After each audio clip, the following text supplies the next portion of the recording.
My name's Debra Baltus, and I have a lot of fun when I explain all of this to people with talking about going into senior living, what you need to be considering, sometimes the estate plan documents, all that sort of thing. So I really like to have it interactive. I will tell you that no question is foolish. Sometimes we may feel like we are going to be off on a little bit of a tangent, but we always come back. So unless it's something that's so personal that I'll just say, you know what, this is not really for a group setting. But anytime you want to ask a question, please feel free to do so. Because if you wait to the end, either you forget or we just kind of really do run out of time, because I have been told that we do have a hard stop. We have to be out of here by 4. So that's where we're going to be. I can also tell you that I can definitely talk a lot, because I have been known to speak in whatever time frame I'm given, and the longest I ever spoke was just shy of 4 hours nonstop, and no one left the room. So we have a lot of fun. I am an elder law attorney, an estate planning attorney, a real estate investor, a senior transition specialist. I have dealt with seniors for decades, and I have a lot of fun because I have learned that we all learn from our seniors. And I remember in one of my offices, somebody one time said, "Why do you want to be working with old people?" And I'm sitting there going, "Oh, honey, you have no idea just how important that is and the lessons you can learn. And by the way, we're all going to get old someday, God willing." So in the handout, and I'm not going to read to you, but I kind of give it as a guide. The first page kind of talks about me a little bit, and just you can read that for yourself. I am not a Michigander from the get-go. I am from Wisconsin originally. Are you? Hang on. Where? Oh, I'm from Wisconsin Rapids area, the center of the state. So I always love it when I find somebody. And I have remained a Packer fan, though last year I did root for the Lions once, the Packers were out. So yes, so it was exciting. But again, you're not here to learn about the Packers and Lions. So this is an area, why do I feel it's important? Because a lot of times we go, well, the kids will take care of it. We're not going to be worrying about it. I don't care. I don't want to spend money to get things done right. And you find out after we talk that really some of the stuff I'm going to tell you, you don't spend money on at all. But there's a lot of things you need to do, because right now you're in charge of your affairs. Right? You take care of you. There's going to come a point in time, I love this, and we are going to have to worry about what people are going to think we look like. And just like that person who used to work in one of my offices, why do I work with older people? And this is what they think: we're frail. You're not frail. And hopefully sometime before you ever get to that point, you would have everything in order. I'm a firm believer that we want to control our destiny. We want to be able to control where we are going to live, what our life is going to be like, to the extent we can. Yes, life happens. You could have a stroke. You could have different things happen. But we want to be able to have some says. For example, how many people here have ever visited someone in a senior community? Pretty much everybody. When you were there, did you ever picture yourself living there? So one of the things I believe is really important, because down the road it may not be you making that decision to make the move. Something could happen. So one of the best things you can do is to be able to have visited some communities, and not just go to their open house when everything is all wonderful, but hopefully also when people are visiting somebody, and pay attention with the aides, with the activities, do all the things, and see what's there, and keep track of it. Because down the road you may need to go into independent living, or choose to go into independent living, or assisted living, or memory care, or something further. So it's really handy to do it. My own mom lived in assisted living for 8 years. And in 2013, early August, I was visiting her. And everything was fine. She was using a walker because her arthritis condition was such, but she was still driving and all that. 3 weeks later, I got the call saying she needs 24-hour care. So luckily, she also had been around the town area. You know, it's a little more rural than around here, but, you know, had been to different places. She goes, if I have to go somewhere, here's where I want to go, and here's the reasons why. So she, in her mind, looked at everything with each of the places where she visited and said, this is good, this is not good. These are activities I like. And, you know, because let's face it, and I saw another new place going up as I was driving here, and I go, wow, there are so many places to choose from. How do you decide what places you might want to move to? Because, you know, as they keep building them, all of these places, like the independent living, they're going to have maybe the bowling alley, they have their parties, they have their trips, they have all the socials, they have crafts, they have swimming, they have all the things. But is your health going to be such for that? We don't know. Do you have interests in that? We don't know. So what you need to do is be able to look at these and say, these are places I would consider if I'm able to do this and this and this. But maybe if I'm not, and kind of keep track. And again, new ones are opening up all the time. So we really want to know what, you know, you want to give guidance to your family or whoever might be helping you making that move into a senior care. How do you know when it's time? Well, you know, everybody says, oh my gosh, you know, something happened with the health. Well, last week I had clients in their 90s, and they went from the 3,000 square foot big house to the 2,000 square foot condo, and now they're moving into the 1,000 square foot apartment in independent living. The husband's like, oh, this is going to be interesting. And it is, because you can't take everything with you. And why are they moving? Their friends have all died. They still are active. They still would like to stay socialized. And so they went around, because they could, to different places to see what kind of activities are they all having? What's the community like? What are the people like? What's the age of the people? Just because they know that down the road they need to be able to be someplace. If something happens, the husband's concerned, something happens to him, the wife is in someplace where she's comfortable, and let's make the move now. So it could be just for socialization. It doesn't have to be because you can't live on your own anymore.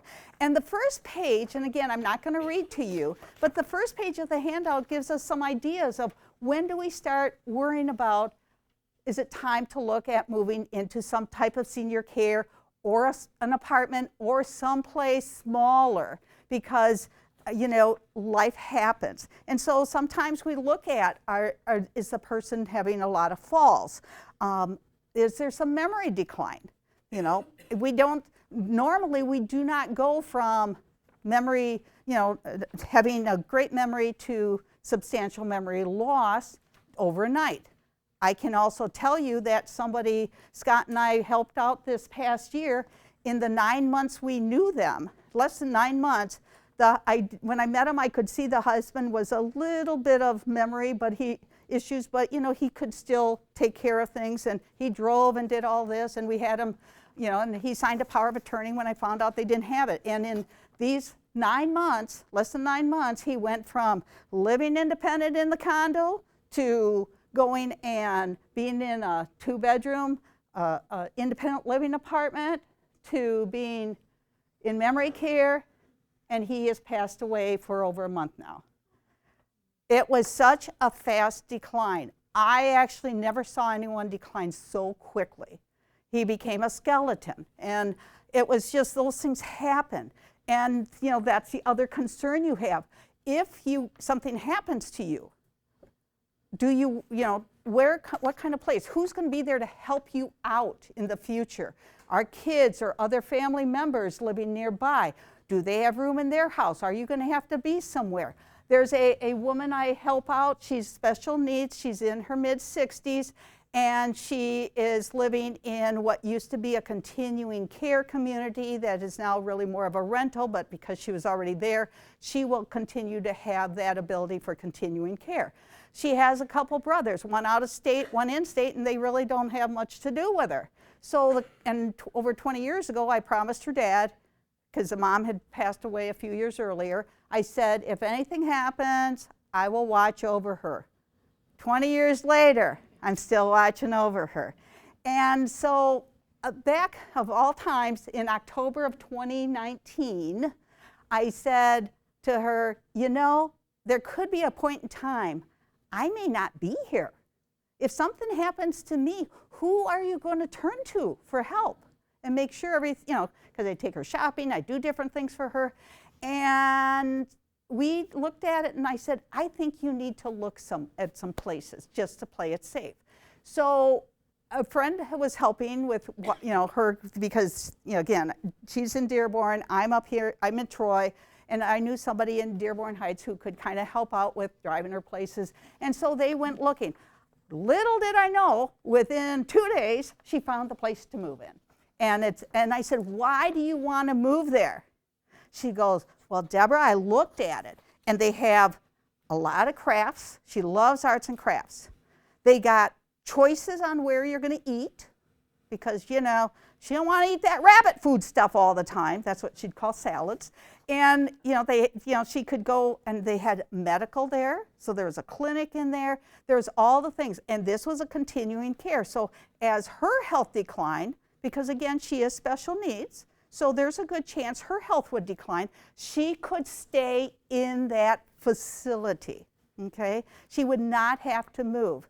And plus it was in the same city that she was used to being in. So those were all the things she looked at. Of course, then we had COVID hit. And then we had to live through that. But she managed through that, and she's still happy as a lark.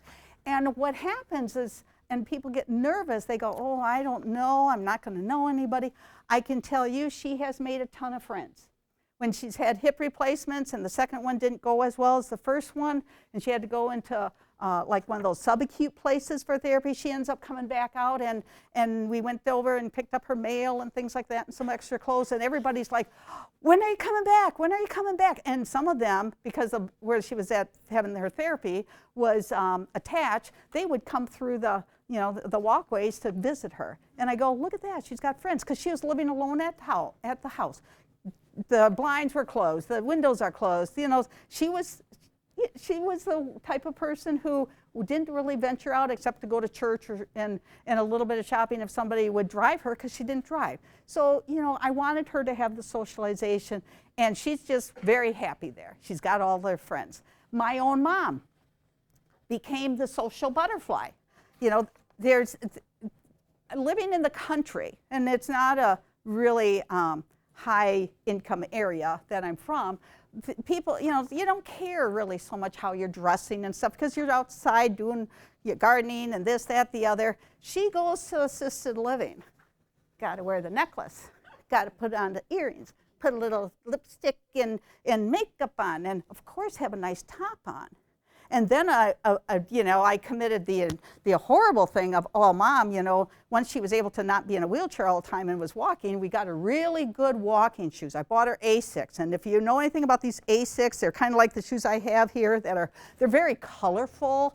And so, you know, I had to get her 2 pairs a year, or 2 pairs every spring, 2 pairs every fall, because, you know, she had to alternate, and everybody was like, oh, Virginia, I love your shoes. But she was the social butterfly. Go down for Mass, go down for Rosary. They would go and have, you know, the bingo and all the different activities. They go on little trips. So, you know, even in assisted living, which she was in, they do a lot of things. There again, that's something you can think about. You know, when you're looking at people and you wonder, I don't know if they should be living alone anymore. Again, like the person I was helping out, is the blinds always closed? Is it always dark in there? Do they open the windows? Even now, where she is, she usually has the blinds closed. She leaves the patio door cracked all year round. Never turns on the heat, never turns on the air conditioning. I go, why? She goes, well, I get nosebleeds because the air is so dry. I give her humidifiers. Do you think that she'll keep them going? No. So, that happens. But then, you also look at, has there been a death in the family? That, maybe a spouse has passed away, or maybe the person was already a widower, and now what's happened is they lost a child, and they're devastated from that. That's a time to look at. Scott, his own grandmother, Scott's dad passed away first, and then, less than a year after that, his grandfather passed away. Grandma, the weekend after Easter, moved into senior living, into assisted living. And she's a little down, but she needed to go. Why? She's been falling. And sometimes people don't know she fell.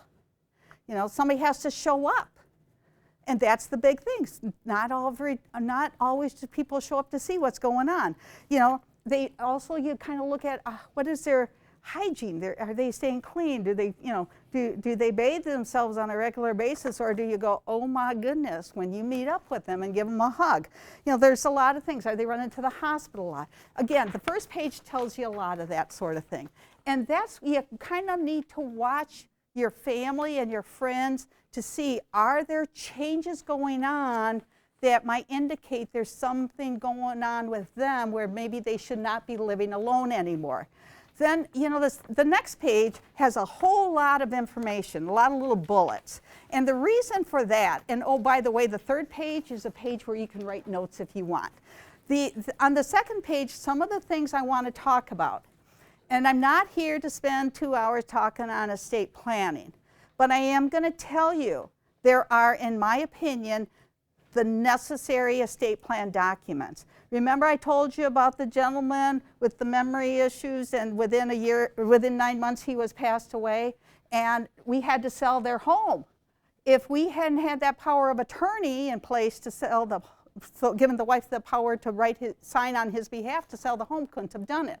So what I consider important as you're starting to get your affairs in order for your future, for the family to help you out in the future, you absolutely need to have certain documentation. Also, why do you need it? Because if you go into any type of senior living, they're going to say, who's the power of attorney? We need to have a copy. So you need to have both a financial power of attorney and separately a medical power of attorney. Now, the financial one we usually call a durable power of attorney, and you can name people to step in and help you out. Now, what's interesting about that, and most people don't know, is that that document can be effective the moment you sign, and it can also only be effective when you're actually incapacitated, which means 2 doctors have examined you and said you can't make financial decisions for yourself. What kind of decision? Well, dealing with the house, dealing with, oh gosh darn, we have to be able to pull money from the IRA.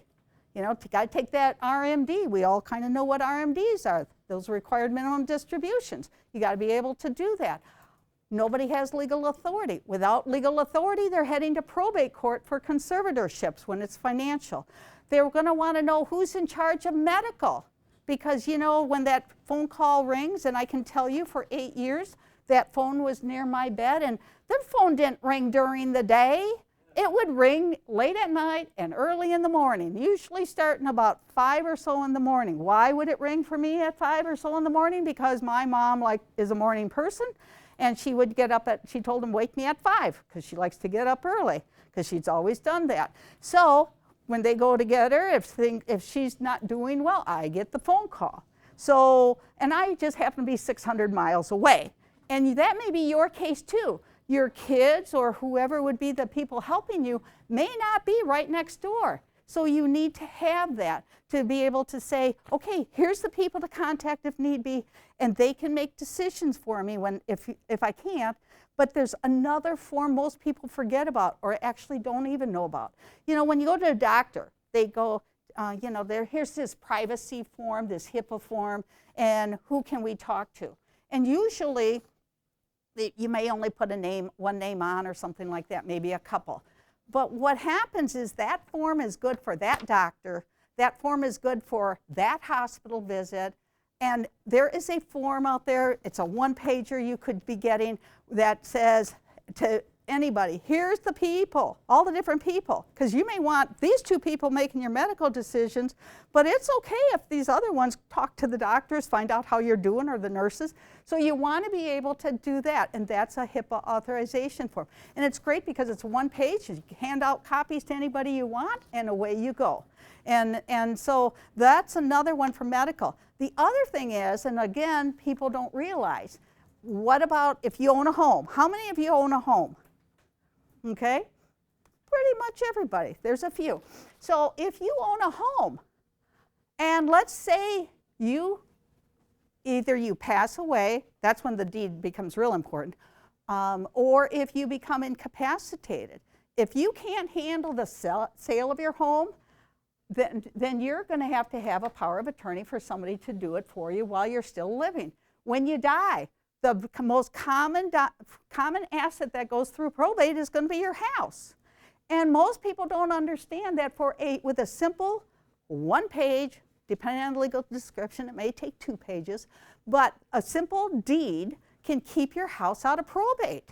And so, again, that's where they could go and take that house, and if you were to pass away while you're in a community, or if you were to pass away before, your family, it'll say, it's my house for my lifetime, and there are different ways of doing the deeds, but the kind you want, it'll say, it's my house for my lifetime, and when I die, here's who gets it. And they have no rights to it. Yes, sir? Question about deeds. In Oakland County, if you buy the house and own it, you do not get the deed. Sure you do. No, you don't. We've been trying to get ours for years, and we can't get it.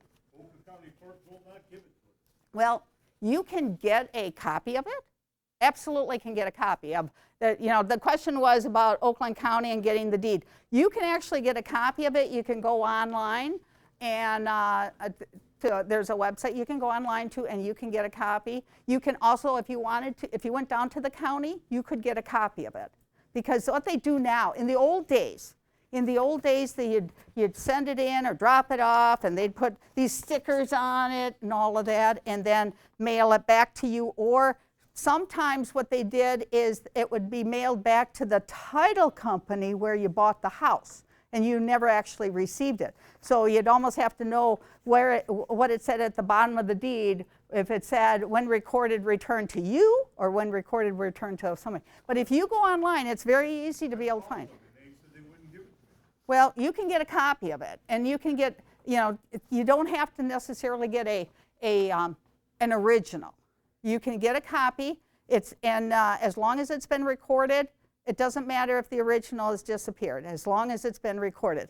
And I know Scott can even tell you, after we get done talking, he can tell you what to look online. If you go online, where to look, and you can get a copy. I think it might cost like $5-6, and then you have it. And you get it, you print it, and you've got the deed. So yeah, you can have it. Yes, ma'am. Where can you get the HIPAA form? I've always seen it with attorneys. The HIPAA form, where do you get it from? I've always seen attorneys drafting it. I don't know if it's available online or not, I'm going to be honest, but it's one of the cheapest documents around.